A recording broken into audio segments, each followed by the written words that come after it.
எல்லோருக்கும் வணக்கம் ஃப்ரெண்ட்ஸ். ஒரே தூண்டுதலுக்கு பல்வேறு விளைவுகள் இருக்குது. அதை நம்ம இப்போ சுருக்கமாக பார்க்கலாம். நல்லவற்றை நினையுங்கள், நல்லவை மலரும். தீயவற்றை நினையுங்கள், தீயவை பெருகும்.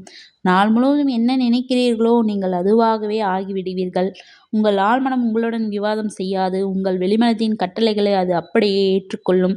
நீங்கள் எனக்கு அது கட்டுப்படியாகாது என்று கூறினால் அதை உண்மையாக்க உங்கள் ஆழ்மனம் வேலை செய்யும். அதற்கு மாற்றாக வேறொரு சிறந்த எண்ணத்தை தேர்ந்தெடுங்கள். நான் அதை வாங்குவேன், என் மனதில் அதை ஏற்றுக்கொள்கிறேன் என்று கட்டளையிடுங்கள். தேர்ந்தெடுக்கும் சக்தி உங்களிடம் உள்ளது. ஆரோக்கியத்தையும் ஆனந்தத்தையும் தேர்ந்தெடுங்கள். நட்பாக இருப்பதை தேர்ந்து செய்யுங்கள். ஒத்துழைப்பாகவும் மகிழ்ச்சியாகவும் அன்பிற்கு உகந்தவராகவும் நட்புணர்வாகவும் இருப்பதை தேர்வு செய்யுங்கள். இந்த உலகம் அவற்றை உங்களிடம் கொண்டு வந்து சேர்க்கும். ஒரு வியத்தகு ஆளுமையை வளர்த்து கொள்ள மிகச்சிறந்த வழி இதுதான். உங்கள் வெளிமனம் உங்கள் ஒரு வாயிற்காப்பலனாக போன்றது. உங்கள் ஆழ்மனத்தை பொய்யான எண்ணப்பதிவில் இருந்து பாதுகாக்க வேண்டியதுதான் அதன் முக்கிய பணி.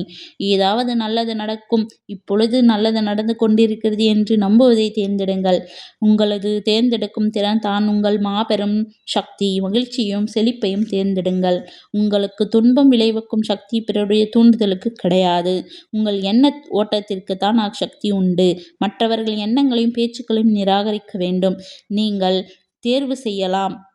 நீ தவிர மாறாக நல்லவற்றை மனதார மீண்டும் மீண்டும் சொல்லி வரலாம். நீங்கள் பதிலுக்கு எவ்வாறு செயலாற்ற வேண்டும் என்பதை தேர்ந்தெடுக்கும் சக்தி உங்களிடம் உள்ளது. நீங்கள் என்ன சொல்கிறீர்கள் என்பது கவனமாக இருங்கள்.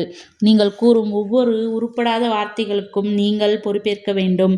நான் தோற்று விடுவேன், நான் என் வேலையை இழந்து விடுவேன், என்னால் வாடகை பணத்தை செலுத்த முடியாது போன்றவற்றை ஒருபோதும் கூறாதீர்கள். உங்கள் ஆழ்மனத்திற்கு உண்மை எது, வேடிக்கை எது என்று தெரியாது. அது எல்லாவற்றையும் உங்கள் வாழ்வின் அனுபவங்களாக மாற்றிவிடும். உங்கள் மனம் தீயதல்ல. இயற்கையின் எந்த ஒரு ஆற்றலும் தீயதல்ல. இயற்கையின் சக்திகளை நீங்கள் எவ்வாறு உபயோகப்படுத்துகிறீர்கள் என்பதை உங்களை பொறுத்தது. எல்லா இடங்களிலும் இருக்கும் அனைத்து மக்களையும் ஆசீர்வதிக்க, குணமாக்க மற்றும் ஊக்கப்படுத்த உங்கள் மனதை பயன்படுத்துங்கள். என்னால் முடியாது என்று ஒருபோதும் கூறாதீர்கள். பின்வரும் வாக்கியத்தின் மூலம் அப்பயத்திலிருந்து விடுபடுங்கள். என் சொந்த வாழ்மனத்தின் சக்தி கொண்டு என்னால் எல்லாவற்றையும் செய்ய முடியும். நிலையான பேருண்மைகள் மற்றும் வாழ்வின் கொள்கைகளின் கண்ணோட்டத்திலிருந்து சிந்திக்க துவங்குங்கள். பயம், அறியாமை மற்றும் மூடநம்பிக்கை ஆகியவற்றை கண்ணோட்டத்திலிருந்து அல்ல.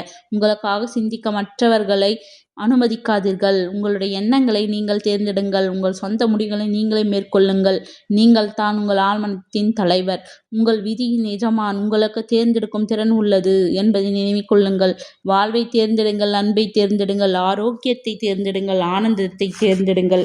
உங்கள் வெளிமனம் எல்லாவற்றையும் ஊக்குவித்து உண்மை என்று நம்புகின்றதோ அவற்றையெல்லாம் உங்கள் ஆழ்மனம் ஏற்றுக்கொண்டு உங்களது அனுபவங்களாக வெளிப்படுத்தும். நல் அதிர்ஷ்டத்திலும் தெய்வீக வழிகாட்டுதலிலும் சரியான செயல்பாட்டிலும் வாழ்வின் அனைத்து ஆசீர்வாதங்களையும் நம்பிக்கை வையுங்கள். நம்பிக்கை ஒன்றே நிலையானது. ஒரே பிரச்சனை, ஒரே சூழ்நிலையாக இருந்தாலும் நாம் சிந்திக்கின்ற சிந்தனையிலிருந்து தான் நம் வாழ்க்கை மேம்படும் என்பதில் எந்த ஒரு பொய்யும் கிடையாது. நாம் நல்லவற்றை சிந்திப்போம், நல் நிலையை கொண்டு செல்வோம் மக்களே. Thank you for the kind